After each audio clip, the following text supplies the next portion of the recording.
Assalamualaikum warahmatullahi wabarakatuh Tribuners. Ketemu lagi bersama saya Fadli di sini dan kita masih di Cawan, cerita wartawan. Kali ini kita akan mengulik sebuah kisah tragis yang terjadi di kawasan Tanjung Jabung Timur. Itu ada seekor ular jenis piton, dia memangsa seorang nenek-nenek Tribuners. Nah, untuk apa? Untuk bagaimana ceritanya? Fadli sudah bertemu langsung sama wartawan yang langsung meliput ke lokasi kejadian. Bang Dul, gimana Bang? Kabarnya Bang, sehat Bang? Alhamdulillah sehat Fadli. Itu kejadiannya tahun berapa Bang? Kejadiannya itu sudah lama sebenarnya. Kejadian itu tahun 2022. 2022 ya, oke. Pokoknya itu di awal tahun, bulan Februari itu. Bulan Februari 2022. Nah, waktu kejadian itu Bang Dul memang bertugas untuk liputan di daerah Tanjung Jabung Timur ya Bang? Tanjung Jabung Timur. Itu kondisi dari kejadian pagi, siang, atau malam kah? Peristiwa pertamanya itu kejadiannya sekitar pukul 5:30 Pagi? pagi. Oke. Pagi saat itu kan wilayah pesisir Tanjung Jabung Timur itu di awal tahun itu emang sedikit musim penghujan ya. Oke. Jadi sedikit gerimis. Awalnya sih karena itu masih pagi, jadi kan tidak terlalu tidak terlalu update lah gitu kan. Iya. Cuman sekilas bangun tidur itu ngelihat story.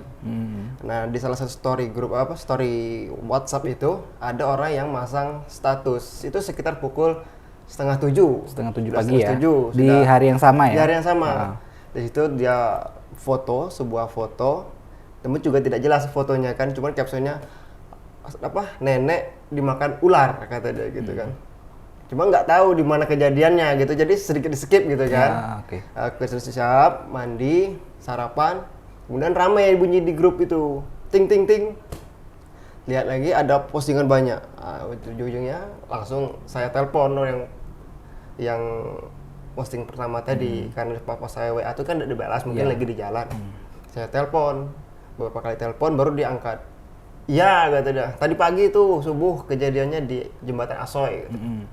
Langsunglah, saya nggak tahu jembatan Asoy-nya di mana, cuma ketahui disebut Jembatan Asoy, langsung Berangkat ke bergas, lokasi. langsung berangkat. Alhamdulillah saat itu hujan sudah mulai reda sih. Oke. Berarti ketika Bang Dul sampai di lokasi kejadian, itu kondisi di lokasi seperti apa? Ramai, sudah pasti ramai gitu kan. Namun sayangnya untuk korban sudah dibawa ke rumah. Oh, Dari udah lokasi dievakuasi ya? kejadian itu ya sekitar 50 meter atau 20-50 meter lah Dari dari lokasi lokasi kejadian. ke rumah korban. Dapat cerita nggak awal mula detik-detik korban ini diterkam ya bahasanya ya sama ular? Itu kan yang jadi saksi pertama kali itu kan anak korban. Korban ini bukan nenek, usianya 90 tahun. Oh, 90 tahun ya? Oke. Tapi orang dulu kan masih sehat. Masih sehat ya? Masih jalan ya? jalan. Oke. Kalau keterangan dari anak nenek ini, tidak terbiasa sih nenek itu untuk buang air bersih, buang air kecil atau air besar ke jamban. Maksudnya sudah lama tidak melakukan itu lagi, karena di rumah nenek itu sendiri, rumah anak tadi sudah ada toilet Di rumahnya yang ya? memadai, Oke, gitu kan, oke. sudah yang permanen di rumah. Namun pada pagi hari itu sempat pamit, neneknya bilang, nenek mau ke jamban. Tiba-tiba aja ya? Nenek Oke. mau ke jamban. Ya karena tidak ada firasat aneh-aneh kan, jadi ya lewat pergi aja neneknya keluar rumah. Itu ya setengah 6 tadi kan.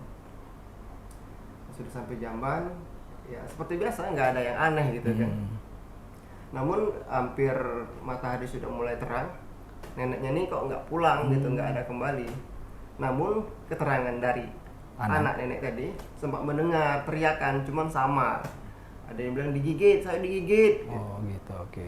Kemudian tak lama karena merasa aneh gitu kan, jadi menyusul si Anaknya ini anak ya? tadi ke jamban yang jaraknya sekitar 20 meteran lah, hampir 50 meteran. Bang, itu kondisinya hutan kah jamban itu atau pinggir sungai itu seperti apa? Kalau dikatakan hutan itu tidak, dia ini semacam rawa, kebun gitu nah. Oh, Ada kebun. tanaman liar, ada pohon-pohonan, dan tepatnya itu di pinggir sungai. Oh, deket sungai dia ya? Nah, sungai yang berawa gitu kan.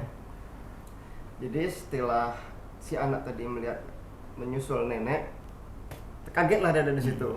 Melihat, pertama dia tidak melihat ada nenek di situ, cuma lihat ada gerakan di pinggir sungai gitu kan, lihat ular melilit. dia belum nggak kalau itu yang dililit. Neneknya, oke, gitu oke. kan. Kalau didekati ternyata neneknya yang dililit. Oke. Dan lebih kagetnya lagi, ketika lebih dekat dia lihat ular itu sudah Buka mulut. mulai menelan bagian Kepalanya. kepala si nenek. Oh, iya, iya. Terus? Dalam arti mungkin nenek itu sudah meninggal saat itu, gitu kan, tidak ada suara lagi. Oh, berarti si ular itu dari kesaksian si anaknya korban ini melilit dulu neneknya ya, habis itu Badannya. badannya baru dilahap. Nah, setelah dia melihat neneknya sedang dimakan lah ya bahasanya, apakah dia berusaha membunuh ular tersebut atau mencari bantuan? Ya, lagi-lagi dari keterangan si anak tadi kan, karena dia melihat kondisi ular yang melilit nenek itu cukup Besar. besar. Berapa kira-kira, Bang? Kalau dari keterangan Panjangnya, dia, ya. di lokasi itu kan ada tiang listrik tuh, tiang listrik yang beton tapi, Yang besar ya? Ya. dia menggambarkan sebesar itu. Panjangnya Kalau panjang sekitar 4 meter lebih. 4 meter lebih ya? Oke, oke. Karena posisi itu sedang melilit, Lilit jadi dia. terlihat besar gitu kan. Karena dia sempat takut, dia teriak. Dan saat itu kan pagi kejadiannya, jadi karena rumah juga berjarak di situ kan, juga lalu lintas sepi, masih pagi, jarang orang yang melintas. Dia teriak, nggak ada yang kedengar, kemudian lari ke depan. Dia teriak, minta tolong sama orang yang melintas. Warga sekitar ya, ya. Nah, akhirnya ada 2 orang yang mau membantu, meskipun nyaris sih sebenarnya. Kalau mereka telat sedikit aja, mungkin si nenek itu sudah dibawa ke dasar sungai. Iya, betul. Karena ularnya sudah melilit, sudah hampir menelan, kemudian dia pindah. Udah boleh bergerak dia ya? Nah, Oke, oke. Kemudian ditarik menggunakan ranting lah istilahnya. Ranting baru dipukul, ada yang pakai parang, ada yang pakai kayu, hingga ular tersebut melepas lilitan. Ya lilitannya hanya badan yang dilepas, tapi kepala masih dalam Berarti penguasaan kepala si korban ular. sudah di dalam mulut Iya, ular? Sebagian, sebatas leher lah. Sebatas gitu. leher ya? Oke, oke. Terus? Setelah itu ada tarik menarik dan juga ada yang mukul, akhirnya ular kalah karena dia ada yang mukul pakai parang juga, Iya. bacok lah. Setelah selesai dievakuasi gitu kan, pas melihat nenek sudah lemas gitu kan, ya namanya anak gitu Iya, kan, iya, iya. dengan membawa buta menyerang Oh, ular gitu kan, iya, iya. sampai putus leher ular gitu. Kemudian ada hal yang cukup mengerikan. Pasca kejadian, kemudian saya mengajak si anak tadi untuk menunjukkan lokasi di mana si nenek dililit dan dimakan ular. Diajaklah Tribun ke sana melihat kondisi jambannya sendiri sih ya seperti jamban pada umumnya. Ya, terbuat dari kayu, ada sedikit papan untuk menuju ke jamban. Nah, yang uniknya itu, yang saya bilang miris, bukan unik ya, miris itu di pesisir sungai itu terdapat tanaman yang merambat, tanaman rawa lah ya, seperti jeruji gitu. Di situ terlihat sebuah rongga seperti goa gitu, yang menyerupai rumput tapi terbentuk seperti goa. Nah, anak tadi bilang disinilah ular itu mengintai nenek sebelum dia, Bisa dikatakan sarang ularnya lah mungkin ya di sana ya? bisa dikatakan sarang atau memang bekas dia menunggu Jalan, gitu. Karena kan oke. ular itu kan kalau dalam air kepalanya nongol. Iya. Nah, di situ nongol, dia kan badannya itu Besar panjang ya? jadi bekas badannya itu membuat rongga seperti Oh, goa dari goa. rumput.